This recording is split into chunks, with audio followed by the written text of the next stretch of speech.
She is a narrated fiction story created for discussion and entertainment purposes. Hi, welcome to our channel where we share the most intriguing stories. When builder Chris Westbrook bought a quiet forest lot to craft his dream home, he expected peace, not war. But one ruthless HOA queen wasn't ready to let go of control, and what began as a simple build turned into a brutal battle of sabotage, fake laws, and ultimate justice. When I first laid eyes on the 10-acre lot just outside High Meadow Pines, I knew it was exactly what I'd been looking for. Quiet, forested, sloped just right for drainage, and best of all, no HOA jurisdiction. I double-checked before I bought it, of course. I've been in construction too long not to know that HOAs are allergic to sawdust and freedom. I was a licensed contractor from Idaho with my own furniture-making business, and I wanted to build a modern live work loft with a full woodworking shop right next to it. Nothing huge, nothing flashy. Just clean lines, a good roof, and space to breathe. The land had sat vacant for decades. The access road was gravel, winding through a few hills before reaching a natural clearing. I brought in a mobile trailer for storage and permits, parked a generator, and set up portable fencing around the area I'd marked for foundation prep. The first load of timber arrived 2 days later, followed by insulation, windows, and the steel frame for the roof beam. I was just starting to unload joist hangers when I noticed a woman standing a little too confidently at the edge of my gravel lot. She wore bright white sneakers, a fleece vest zipped to her neck, and a name badge clipped to her windbreaker. I knew the type before she even opened her mouth. Middle-aged, posture like she's trying to hold in a fart, and superiority at the same time. The badge read HOA Compliance Monitor, High Meadow Pines. She didn't wave, didn't introduce herself, just marched up with a clipboard and a tight little smile like I was a teenager caught smoking behind the gym. "Excuse me," she said, looking me up and down like I was a wild raccoon, "but your construction project is disrupting the visual harmony of our community." I blinked, slowly pulled off my work gloves, and replied, "I'm sorry. Who exactly are you?" "Again, I'm Karen Gillespie," she said, lifting her chin. "I represent the High Meadow Pines Homeowners Association. This lot falls within our visual corridor." "Visual corridor," I echoed, trying not to laugh. "Okay. Well, I'm Chris Westbrook. This land doesn't fall under your HOA jurisdiction. I made sure of that before I bought it." She tapped her clipboard. "That may be your belief, but your activity affects the neighborhood's visual character. This building has not been approved by our design committee because," I said calmly, "I'm not required to submit anything to your design committee. I pulled county permits, got zoning clearance, and submitted my septic plan. I'm not in High Meadow Pines." She clicked her tongue like I was a stubborn child. "This structure violates community aesthetics. We have an obligation to maintain standards." I gestured around. "Lady, this is a wooded slope. I've seen 6-foot-tall inflatable Santas on your side of the ridge. You want to talk about violations of aesthetic standards?" Her lips tightened. "We'll be submitting a formal complaint. Expect a cease and desist notice." "Sure," I said, waving her off. "You do that." She turned and stormed off like she expected me to beg her for forgiveness. I watched her disappear over the ridge and muttered, "Jesus Christ, here we go." That night, I set up 2 motion-activated cameras, one facing the gravel entrance, one aimed at the lumber stack near the build site. Not because I thought anything would happen yet, but because I've dealt with people like her before. HOA zealots love paperwork, but they love sabotage even more. Sure enough, the next morning I found a fresh chalk X scrawled on both posts of my driveway entrance. Big, white, and deliberate. I checked the camera footage. Blurry figure in a hoodie, likely female, about Karen's height. Middle of the night. Fast. No vehicle. Cute. By noon, I had cleaned the markings off and replaced my portable fencing with welded steel gate poles I had in storage. Not permanent, just something that sent a message. This isn't your sandbox.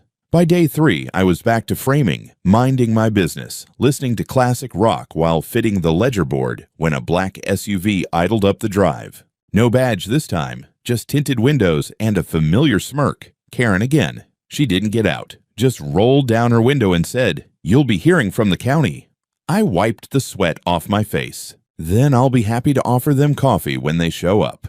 "You're making this harder than it needs to be," she said. I leaned against a sawhorse. "On who?"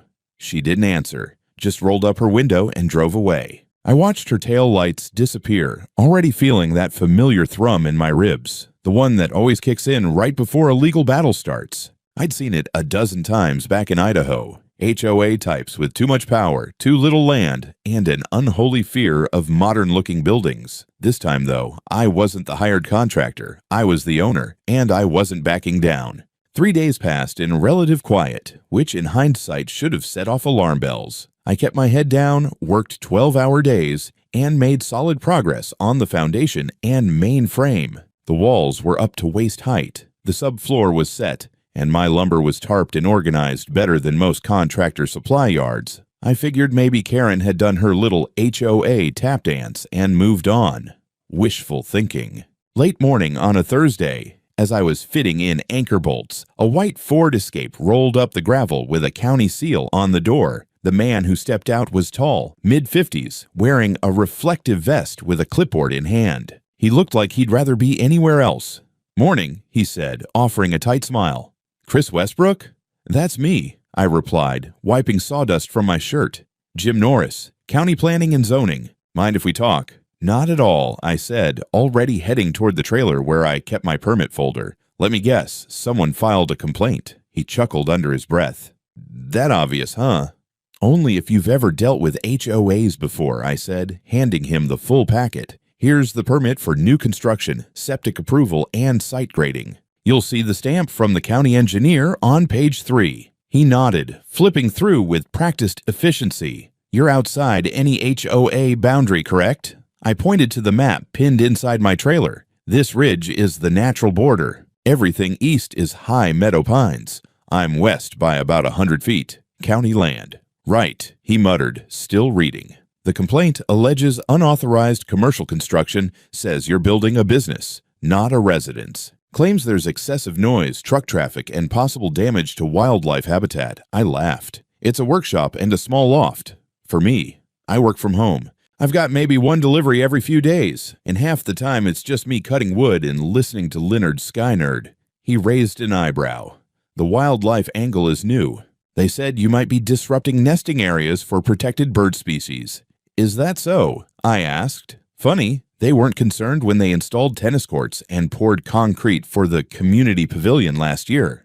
That was all within spitting distance of the same pine groves. He gave a dry smile. "Look, between you and me, I've seen this kind of thing before. People get territorial, HOA types especially. From what I can tell, your documentation is in order. Appreciate you being straight with me," I said. He paused. "But I do have to log the visit.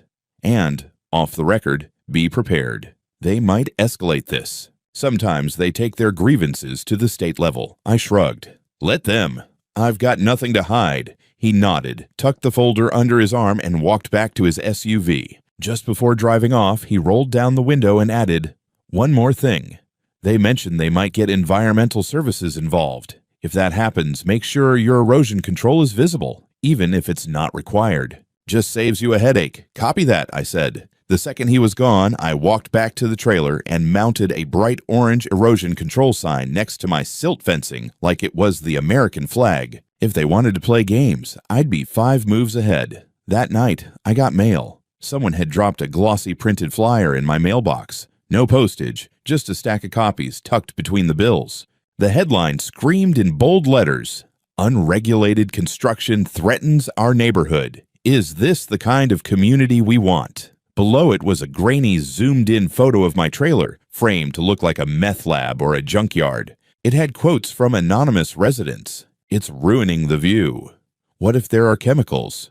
We moved here for peace, not plywood." I wasn't even surprised anymore. The back of the flyer had contact info for the High Meadow Pines Aesthetic Protection Committee. At the bottom was a blurry watermark, printed in cooperation with the High Meadow Pines HOA. Real subtle. I tossed the flyers in a bin and sat down to review the footage from my cameras. Around 2 in the morning, someone had walked up the drive in a hoodie, dropped the flyers in the mailbox, and scurried back toward the neighborhood fence line. No car. Just shadows and paranoia. The next morning, I was back to framing, except now I had my drone hovering overhead, filming the property from above while I worked. Not because I expected an ambush, but because I wanted evidence. Real time-stamped, GPS-tagged footage. In this kind of war, receipts were worth more than tools. Around 10, my phone buzzed. Blocked number. I let it ring out. 5 minutes later, a voicemail came through. Karen's voice. "You've been warned, Mr. Westbrook. The community is organizing. You can still do the right thing and stop this before it becomes unpleasant." I played the message twice, then saved it in 3 separate folders. One on the phone, one in the cloud, one on a flash drive labeled bunker mode. They thought they were going to bully me into leaving. They didn't know they'd picked a contractor who'd survived 8 years of HOA bids, 5 small claims lawsuits, and 1 arson attempt by a disgruntled client's boyfriend. Unpleasant? Lady, you have no idea. By the end of the week, I had all 4 walls framed and the roofing trusses scheduled for delivery. I wasn't moving fast, just steady. 1 man, 1 lot, 1 vision. The place was starting to look like something, and maybe that was the problem. Because Saturday morning, I got my first taste of real escalation. It started with the sound of gravel under tires, multiple tires. I looked up from the miter saw to see 3 men in neon orange safety vests guiding a flatbed truck down my access road. It was hauling 2 massive precast concrete barricades. Not construction material. These were the kind they used to block highways during floods or protests. The driver barely made eye contact as he slowly rolled toward the entrance of my property. I dropped my saw, dusted my hands, and walked toward them. One of the men, a guy built like a refrigerator with a mullet and aviators, held up his hand. "Whoa there, sir. Roads being closed off temporarily." "Says who?" I asked flatly. "HMPHOA," he replied, as if that answered anything. "Let me help you out here," I said, pulling out my phone and starting to record. "This road is public, maintained by the county. It is not under the jurisdiction of your little uniform cult." He didn't flinch. "We've been hired to place these blocks under the direction of the HOA board. You'll need to reroute access for now." "Reroute access to what? My front gate is right there. My trailer, my foundation." "That's my house you're trying to wall off like it's East Berlin." He shrugged. "Take it up with the HOA, buddy. We just follow work orders." A familiar voice interrupted. "I suggest you remain calm, Mr. Westbrook." Karen. She stepped out from behind the flatbed truck, once again dressed like she was headed to a golf club tribunal. This time she had a clipboard and a walkie-talkie, which she spoke into as if she were coordinating a NASA launch. "Emergency Access Protocol, subsection 9.7, she said smugly. "Due to ongoing concerns about noise, truck traffic, and unauthorized materials, we're implementing a temporary closure of this corridor." I stared at her for a moment, then turned to the workers. "I'm giving you a lawful warning. If you place those barricades, you will be obstructing a public roadway and interfering with access to private property, which, in case you missed the signs, does not belong to your HOA. Do you have a permit for driveway access?" Karen asked, like a cartoon villain with a zoning fetish. "Yes," I said, "filed with the county. And the sheriff's office is going to love this conversation." She scoffed. "You think the sheriff is going to care about a temporary closure?" I didn't answer. I was already dialing. To their credit, the Park County Sheriff's Office sent a unit in under 20 minutes. A white SUV with county insignia pulled up, and out stepped a deputy named Lopez, mid-30s, calm demeanor, hand resting casually near his holster. Karen marched up first, papers flapping. "Officer, thank goodness. We've had ongoing issues with this individual disrupting the community and—" Lopez held up a hand. "Ma'am, I need to speak with the property owner first." I raised mine. "Right here." He took me aside, asked for my ID, and got the rundown. I handed him copies of the property deed, driveway permit, zoning clearance, and a map showing the lot's boundaries in relation to High Meadow Pines. He read every page carefully. Then he turned to Karen and said, "Ma'am, this lot is outside your HOA jurisdiction." "That's debatable," she snapped. "No," he replied, "it's not. I have the county overlay right here. Your jurisdiction ends 40 yards east of his property line. And this road? Maintained by the county. You don't have the authority to block access. Period. But the community has concerns." "And that's fine," he interrupted. "You're welcome to voice them through legal channels. But right now, you're obstructing a public right-of-way and trespassing on land you don't control." She fumed. "You can't seriously expect us to allow—" Lopez raised a finger. "If you or your hired contractors drop those barriers, I will charge all involved parties with obstruction and criminal mischief." Clear. Karen looked like someone had just peed in her organic kale smoothie. Lopez turned to the men in vests. Unload those blocks at the end of the road and leave them there. Don't touch this driveway again. One of the workers muttered, wasn't worth it anyway, and climbed back into the cab. As the flatbed rumbled away and the barricade sat unused by the tree line, Karen glared at me like she was trying to melt my face off with laser vision. This isn't over, she hissed. Yeah, I said. That's what every Bond villain says before they get arrested. She spun on her heel and stormed off, muttering into her walkie-talkie like she was launching a counteroffensive. Deputy Lopez stayed for a few extra minutes just in case. Before leaving, he looked at me and said, "Keep your cameras rolling. People like this, they don't go away easy." I nodded. Don't worry. The place is lit up like Fort Knox. He smiled slightly, tipped his hat, and drove off. That night, I added 2 more floodlights and an infrared trail cam, and before I went to bed, I printed a new sign for the front gate. Private property, not subject to HOA rules. Trespassers will be documented and prosecuted. By now, I thought I'd seen the worst of it. Flyers, fake complaints, road blockades, classic HOA power games. But the thing about bullies is they only escalate when you don't flinch. And I don't flinch. So when I walked out of my trailer just after sunrise and saw a rusted metal barrel sitting dead center in my gravel driveway, I didn't panic. At first, I just stared at it. Dent on one side, faded red paint, stenciled across the front in white block letters. Flammable. Handle with caution. I'd seen enough of those in my contracting days to know that either someone had dragged this thing out of a scrapyard or it was meant to be a prop in a low-budget sabotage attempt. Either way, it sure as hell hadn't been there the night before. I didn't touch it, just circled around, scanned the area, and walked back to check the security feed from the night. Sure enough, at around 2:28 in the morning, a hooded figure entered from the ridge behind my property line, walking in from the high meadow pine side. The camera on the south fence caught them pushing the barrel across the gravel like they were delivering cursed treasure. No gloves, no attempt to hide their face once they got close. It was one of Karen's lackeys. Tall, narrow build, scruffy beard. I remembered him from the barricade fiasco. Guy had been wearing the same boots. I saved the footage and started my day as usual. Coffee, checklist, lumber inventory. I figured I'd file a report after I got through the morning's framing. But fate, as always, had a more theatrical sense of timing. Exactly 45 minutes later, a white SUV with the High Meadow Pines logo painted on the side rolled up, followed by a red fire marshal vehicle. Out stepped a woman in a fire-resistant jacket, clipboard in hand, and the same HOA safety patrol officer I'd seen before, some retired mall cop with a tactical flashlight and a permanent squint. The fire marshal walked up briskly. We received an anonymous tip about hazardous materials on site. "Oh, you don't say," I replied, gesturing toward the barrel. "Funny how it was delivered just a few hours before your arrival." She glanced at the barrel, pulled out her phone, and took photos. "Do you know what this is?" "No," I said. "It's not mine. It was dumped here in the middle of the night. That's a pretty serious accusation." "Not an accusation," I said, pulling out my tablet and opening the security feed. "Just facts." I played the footage for her. She watched in silence, brows rising incrementally. When the hooded man shoved the barrel into the middle of the driveway, the HOA officer stepped closer, clearly trying to catch a glimpse.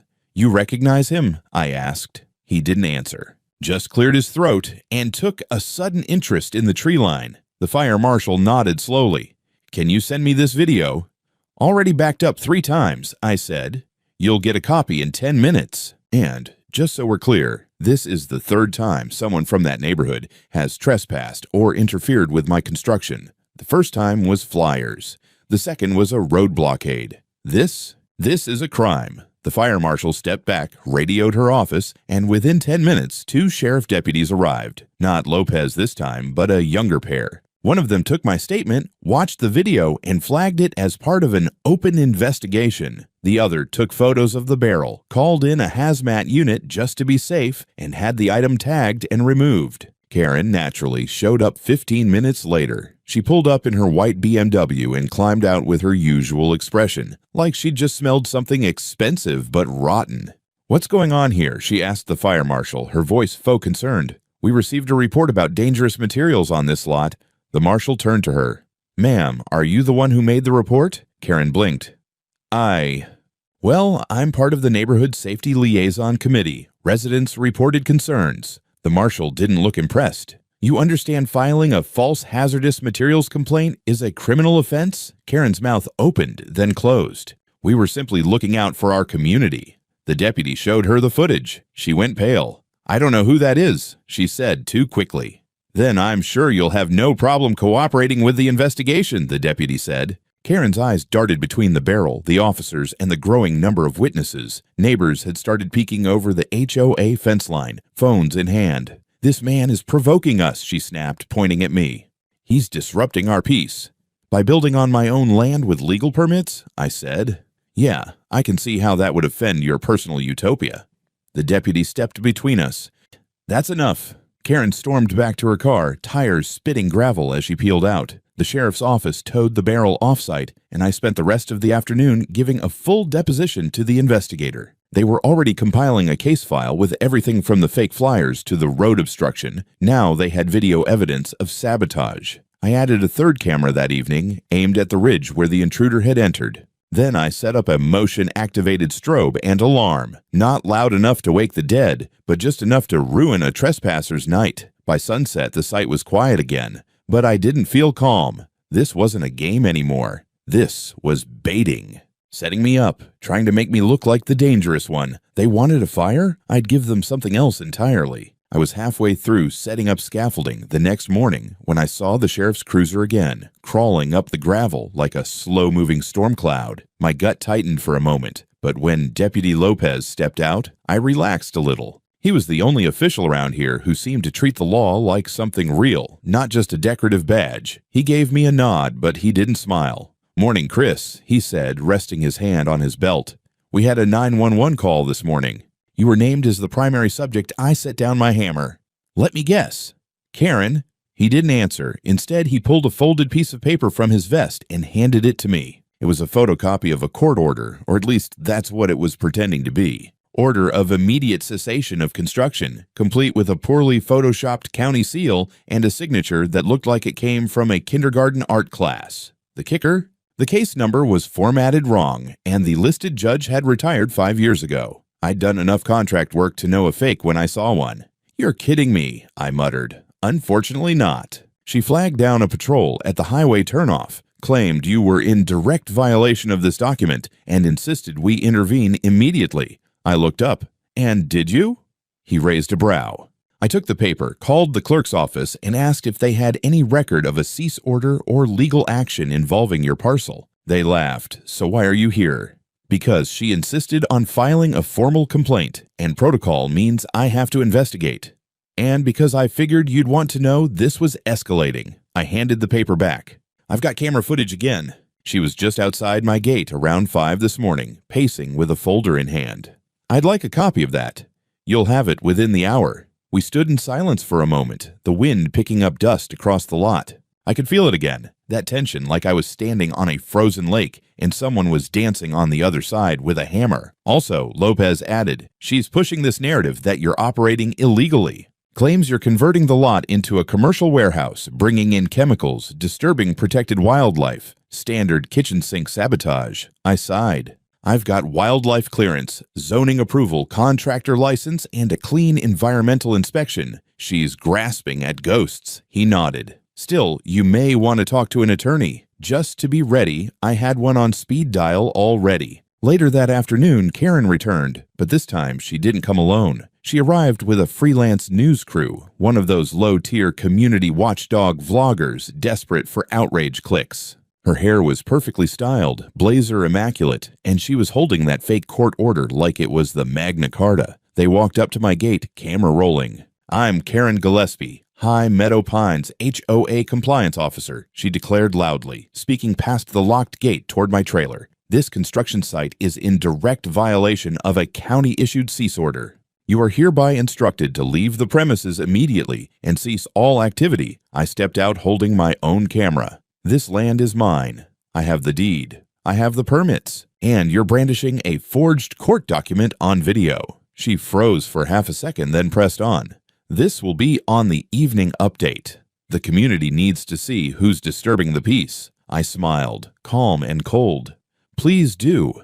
I'll upload the footage from last night too, the one where you drop off this order and practice your little speech in front of your mirror." The cameraman faltered. "Wait, what?" Karen spun on him. "Keep filming. I'd advise you not to trespass further," I said. "This gate stays locked, and I'm calling my attorney." They left in a flurry of staged outrage and poorly framed drone shots. Within hours, the video was up online. Local HOA confronts rogue builder, but the comments didn't go as Karen expected. Apparently, a lot of people were tired of HOAs trying to play God. My inbox filled up with messages from other landowners, some of them even offering support or sharing similar war stories. But more importantly, I got a call that night from the county prosecutor's office. A clerk had stumbled across the court order in a community Facebook group. They were not amused. "Mr. Westbrook," the woman on the line said, "we take falsification of court documents very seriously. May we set up a time to collect your security footage?" I told her I'd leave a flash drive in a secure Dropbox at the sheriff's office by morning. This was no longer just personal, it was criminal. And the walls were starting to close in. Not on me, but on Karen. By the time I dropped off the flash drive at the sheriff's office, I was running on 3 hours of sleep and spite. I hadn't planned to become the center of a neighborhood war, but here I was, dodging flying accusations like nails from a pneumatic gun. Karen's antics had crossed the line from nuisance to felony, and part of me hoped, no, knew, that something bigger was going to unravel. People that smug don't stop at one fake document. I didn't have to wait long. That afternoon, I got a call from a woman named Carla Rankin, soft-spoken, careful, but tense. She lived 2 streets inside High Meadow Pines and said she'd seen the video. She asked if we could meet in person somewhere away from HOA eyes. We settled on a gas station near the edge of town, and I met her in the back corner of the parking lot next to the propane tanks. She pulled up in an old Lexus SUV, wore big sunglasses, and didn't get out of the car. I leaned into the window, and she got right to it. "She's been doing this for years," Carla said. "She sends fake violation notices to people she doesn't like. We're told not to ask questions. My husband's a contractor. He tried bidding on a pergola project for a neighbor. Karen told him his design violated the community's heritage aesthetic, whatever that means."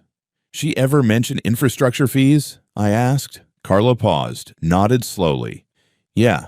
When we moved in, we were told there was a $2,500 infrastructure maintenance bond that wasn't listed in the closing papers. We paid it. Everyone does. But the HOA doesn't even own the roads. The county does, bingo." I thanked her, handed her a burner email in case she wanted to send anything anonymously, and drove straight to the county clerk's office. Over the next 2 days, I dug through publicly accessible HOA filings, permit records, land ownership maps, anything with a signature. It wasn't glamorous work, lots of dust, old file folders, and eye strain, but the pictures started forming fast. The HOA had been issuing community directives on fake letterhead for years. None of the HOA's paperwork was notarized. Some even had identical signature stamps on different documents, dated years apart. It got worse. Karen had been collecting permit processing fees from new residents, money that never went through county offices. She issued her own HOA compliance permits, using language that mimicked official building approvals. It was a parallel shadow government run out of her guest room printer.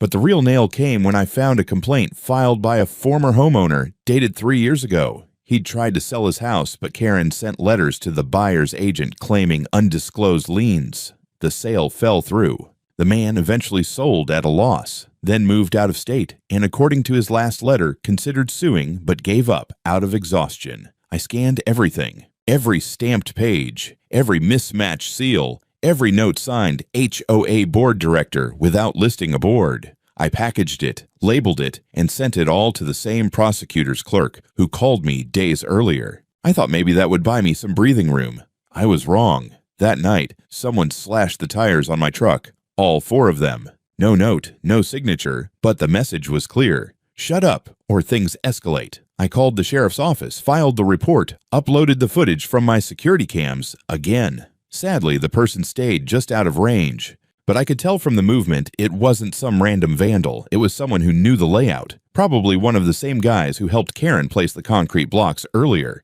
I wasn't scared. I've had tools thrown at me by drunk roofers, but I was pissed. And now I was thinking not just about court or cops, but leverage. So I made a call. A buddy of mine back in Idaho, Doug, was a former federal fraud investigator turned legal consultant. I didn't need a lawyer who only spoke courtroom. I needed one who spoke scam. Doug agreed to come out for a week. And while I waited for him, I did the most threatening thing a man in my position could do.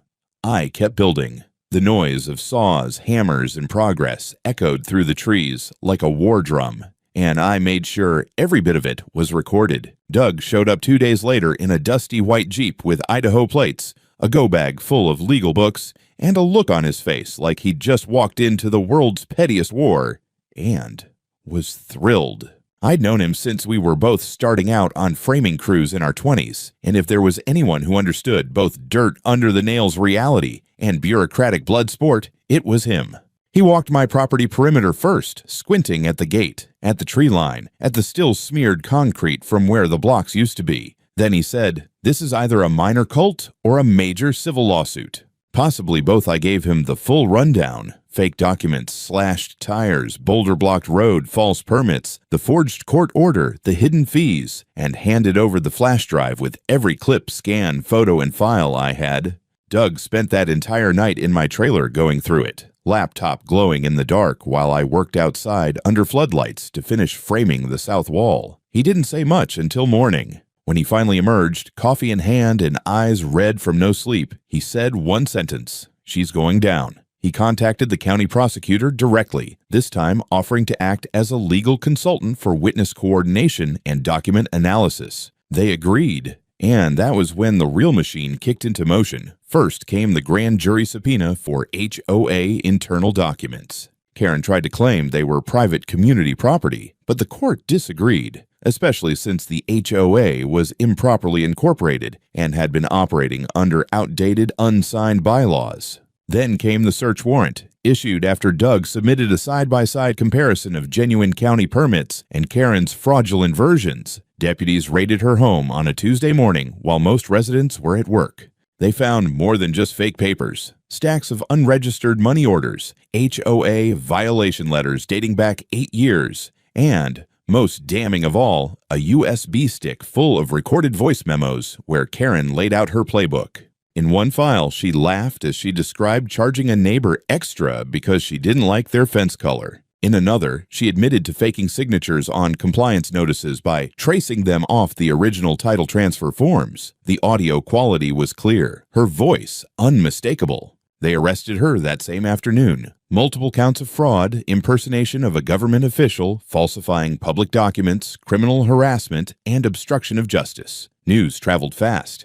By that evening, I had neighbors I'd never met before driving down the gravel path to thank me, to apologize, or to ask if I had any idea what would happen to the HOA now. Some were angry. They felt deceived. Others were embarrassed, realizing they'd blindly paid into a fake system, but most just looked relieved. The next day, I was contacted by a reporter from a regional paper. They'd seen the viral footage of the fake court order standoff and the arrest, and wanted to do a full piece. I agreed, on one condition: they didn't just tell the story of Karen, but also of the larger issue. That people outside HOA boundaries weren't subject to their rules, and that too many communities were being manipulated by people playing authority without ever having earned it. The article ran 2 days later.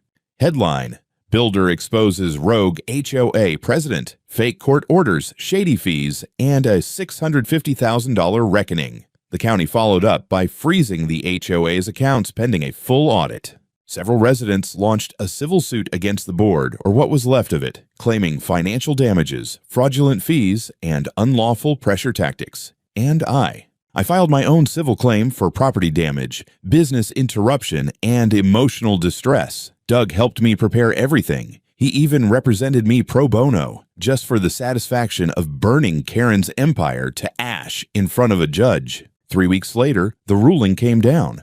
I was awarded $650,000. Karen, denied bail, remained in custody awaiting trial. The HOA's corporate status was revoked for failure to comply with nonprofit governance laws. The county announced a formal review of HOA oversight procedures. I didn't cheer. I just got back to work. The roof wasn't going to finish itself. The day I got the compensation check, I didn't throw a party.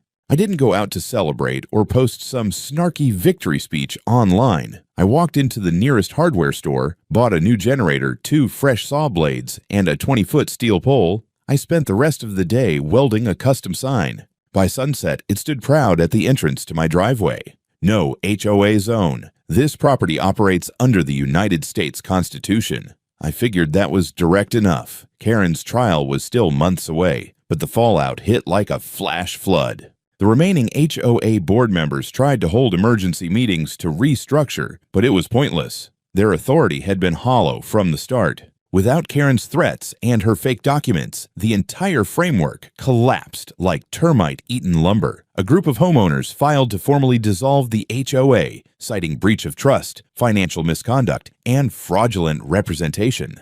Others filed personal lawsuits, claiming they'd been coerced into paying illegal fees or had lost buyers due to Karen's interference. The High Meadow Pines name was officially delisted from the county HOA registry. Its bank account was frozen pending court resolution, and for the first time in over a decade, the neighborhood was no longer under HOA governance. Some people cried, some popped champagne, some just quietly took down their surveillance signs. Meanwhile, I finished my build. The loft came out exactly as I'd envisioned it, sleek, efficient, with exposed cedar beams and floor-to-ceiling windows facing the valley. My workshop was fully outfitted with everything I needed to start custom furniture production. Orders started trickling in, locally at first, then through social media. Turned out the guy who beat the fake HOA queen was a good story to share, and good marketing, but I didn't stop there. Doug and I launched a little side project, Land Right, a consulting initiative for landowners dealing with overreach from HOAs they never agreed to join. We weren't lawyers, but we had contacts, templates, and playbooks.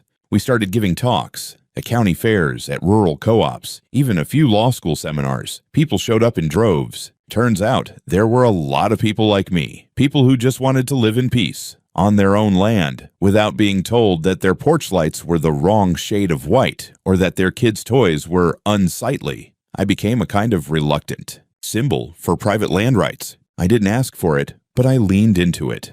Because if there's one thing I learned from this whole fiasco, it's this. Fake authority only works when people don't push back. Karen tried to bury me in red tape, concrete blocks, and forged signatures. She used fear and appearance to hold power she never earned. But once you tear down the illusion, there's not much left. Just a woman yelling about harmony while committing crimes in a floral cardigan. I visit town sometimes now, and people recognize me. One old guy gave me a free slice of pie at the diner just for knocking her off her throne. I kept the receipt. Tax purposes. But mostly, I just enjoy the quiet. The real kind. Not the enforced HOA certified version. Just the sound of wind through pine trees and the whir of a table saw cutting into freshly planed wood. And every now and then, someone drives by slow. A new neighbor, maybe. Curious. They see the sign. They take a long look, and they keep moving. Just the way I like it. Thank you for watching this narrated neighborhood story.